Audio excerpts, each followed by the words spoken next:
Chris Cantwell and Angel Unzueta take Tony Stark undercover as Iron Man begins his investigation into source control, but a run-in with Titanium Man may spell the end for old Shellhead.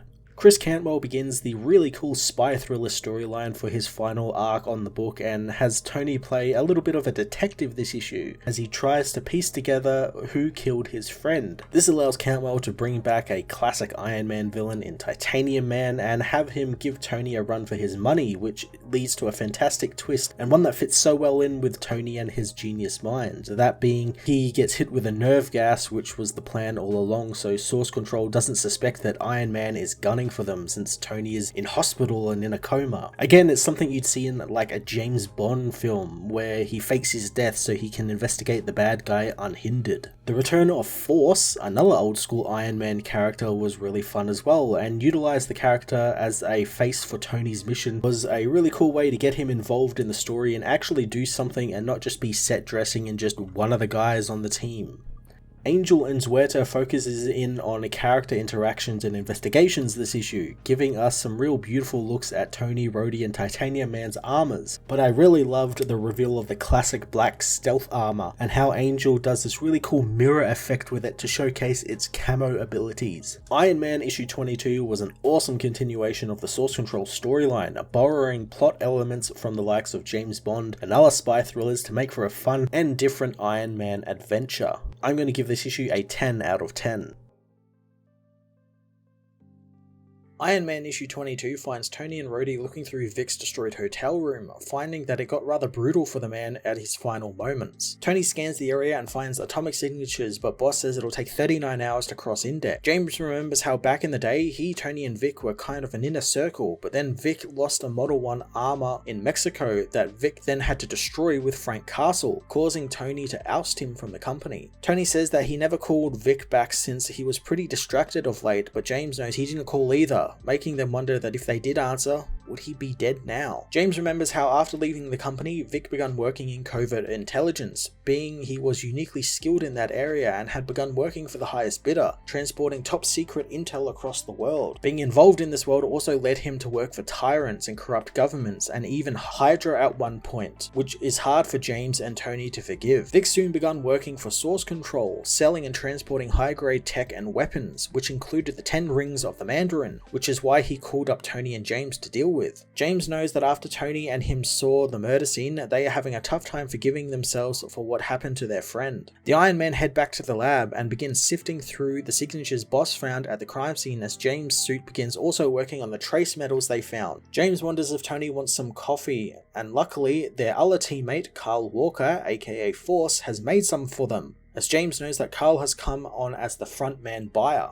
Tony tells them that Vic was beaten to death as they go over some of the weapons Source Control have gotten their hands on, and not just bombs or guns, but alien technology that could change the rules of reality and destroy the world on a quantum level. Tony says that this is what Iron Man has been fighting against from the beginning, as Starks built an empire off of weapons with no moral compass, but the armor the three of them wear works as the correction to that. Carl knows that they are technically weapons though, and even James is called War Machine, but James knows it's all just a clever dash of irony. Tony thinks that Carl makes a good point though, since this is why they are doing this mission without the suits, since if the wrong fuse gets lit, it's game over for possibly all of existence. Carl knows that this will cost Tony everything the Starks ever made, but Tony doesn't care since it always felt like blood money anyway. The scans finish and the group discovered that Titanium Man was the one who killed Vic, but Tony notices another element in the scan, having Boss separate it so he can look at it. Tony is shocked to find that it's McLuhan, realizing that the 10 rings of the Mandarin were there. James remembers Vic told him that he had something he needed to help him with, so it had to be the rings. Carl thinks that Titanium Man killed him and took the rings, but Tony knows that Vic betrayed Source Control to try and get to him and James, and Titanium Man was sent by Source Control to kill him. Boss alerts them of an assailant incoming, and Tony knows that Boris is early. Carl feels left out of the loop and wants to get his suit, but Tony tells him that he doesn't want any of this footage on TikTok right now, instead wanting the man to just leave and get out of the country, since he just reported the man to the State Department as an arms dealer in order to seal his cover as one for Source Control.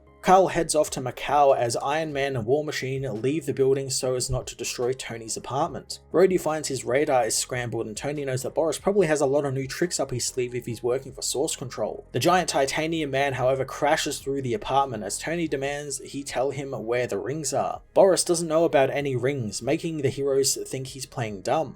They ask how much he's being paid, but the villain knows that it will be enough to make him a Stark-level oligarch. Iron Man blasts the villain, wanting to share with Boris some of the modifications he's made to his suit, but Titanium Man knows he's got some of his own, firing eye lasers at War Machine and cutting off one of his shoulder guards. Tony helps War Machine up as Boris gloats about maybe killing another of Stark's friends. Tony thinks that it's a shame that Source Control are still missing some top-notch weaponry. Using some good old-fashioned punches he learned from John Wayne, Steve Rogers and Vic Martinelli to take down Titanium Man. War Machine unloads his minigun on the villain, making sure he stays down, but he manages to blast Tony in the face with something called Compound 13, a lethal nerve gas. Iron Man's suit begins to filter the gas, but it fails, prompting Tony to demand his helmet be deactivated. Tony begins to become paralyzed from the neck down as he tells James to stick with the plan. James knows that the dose was low and thanks to the filtration systems catching it, Tony will avoid death, which is good since this was all part of Tony's plan to infiltrate Source Control. Later, Tony is in an induced coma as the news breaks on his poisoning. Patsy arrives and James gives her a moment with Tony, allowing her to tell the unconscious man all about her baseball fascination. James knows that even Patsy isn't part of their plan, or Steve Rogers, who comes by next. Steve says that there is a hole on the Avengers now that Tony is out of the game and wonders if James wants to join him, but James wants to take some time off for himself. Steve understands, wondering if there's something else James isn't telling him, but James stays quiet, telling Steve that everything is fine.